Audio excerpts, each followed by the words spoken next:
Salut à tous, c'est la team Acerice. Comme vous pouvez voir, bon, j'ai un nouveau moteur là sur l'établi. C'est le moteur qui va tourner pour la course de la mob à Salindre. Et l'autre fois avec le kit 70 2 extrême, la cage à aiguille elle a pété en fait là-dedans. Et du coup j'ai des... Je sais pas si on peut voir, il y a de la merde. Il y a des bouts de cage à aiguille là, dedans. Là on le voit.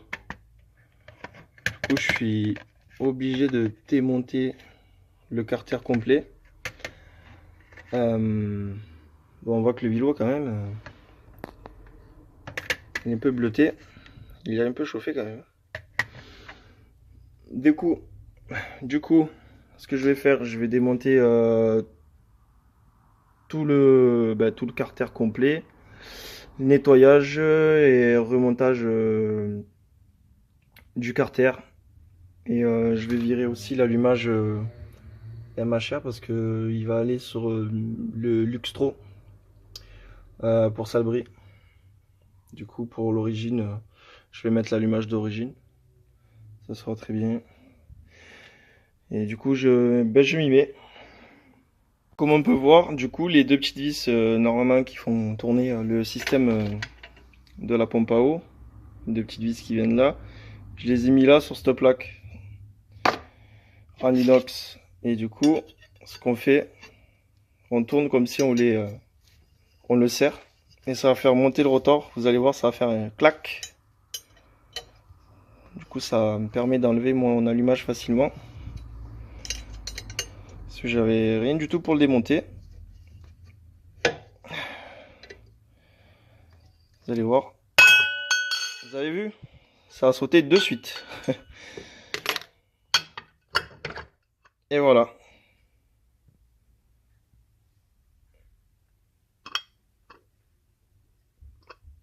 Du coup, maintenant, il me manque plus qu'à enlever 3 vis d'ici. Et ça sera bon.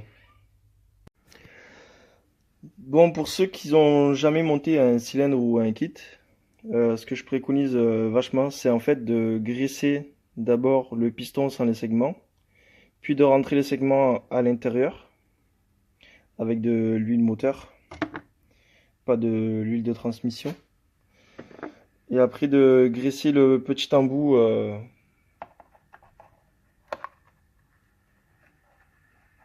juste là pour le faire glisser plus facilement et de graisser la cage à aiguille, surtout quand vous changez les segments euh, et le piston, changez la cage à aiguille parce que ça en prend vraiment plein la gueule, même si c'est avec des cylindres d'origine ou des kits 50. Le fait de monter, démonter, des fois un peu de tapoter un peu dessus, ben il y a une aiguille qui peut se mettre un peu de travers et sauter. Et franchement, de serrer un kit neuf ou un cylindre, ça fait un peu mal au cul, quoi. Du coup, ben ça. Et deuxième astuce, quand vous montez un cylindre, toujours pour moins se faire chier, montez d'abord un petit clips comme ça. Et de l'autre côté, ben, une fois que l'axe est mis, comme ça vous n'en avez plus qu'un à mettre. Et toujours la flèche vers l'échappement, c'est-à-dire vers le bas, pour le kit 50. Voilà. Bon, du coup, j'ai enlevé la transmission mal aussi. Voilà, transmission 1640 mal aussi. Pour rouler avec le kit 50 Artec, j'ai remis la pipe d'origine avec la clapet d'origine. Il manque le joint spiamètre. Et du coup, j'enlève la transmission mal aussi. Je vais installer la transmission d'origine pour la course de la mob. Parce que la transmission mal aussi est un peu trop longue, même beaucoup trop, pour un CN d'origine ou un kit 50 quoi. C'est fait au moins pour un 70 minimum.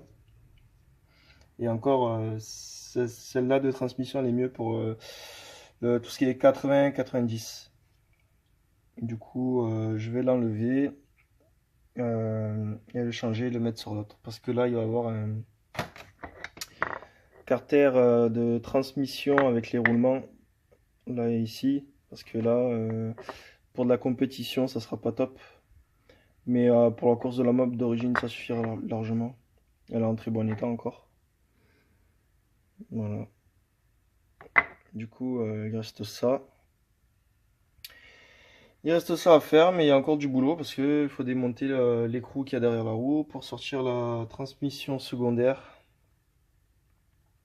Puis remettre après toute la transmission d'origine et resserrer la roue.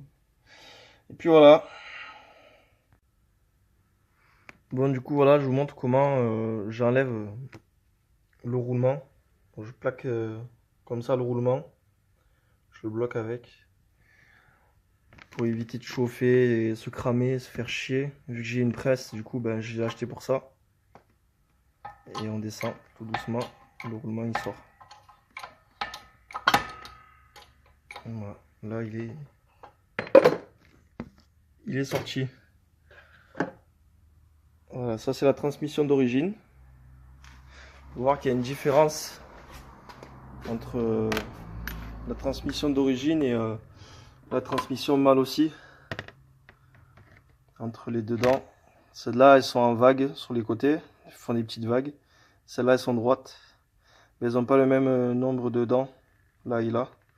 Bon, là, on voit que c'est beaucoup plus gros. C'est un renforcé aussi. Ça, c'est mâle aussi. Et du coup, voilà. Une énorme différence. Mais celle-là, elle servira pour la course de la mob. Pour l'endurance, ça suffira avec un kit 50. Du coup, ben, je me suis aperçu sur le carter de transmission que j'ai acheté d'occasion que, ben, en fait, fêlé. Voilà, comme on peut voir, il est fêlé. Il a été recollé à la pâte à joint. Voilà, du coup, il me reste celui-là qui est en bon état avec le joint encore qui est collé dessus. Nickel. Roulement, il est bon. Tout est bon. Tout. Du coup, voilà, je remonterai dessus et ça sera bien.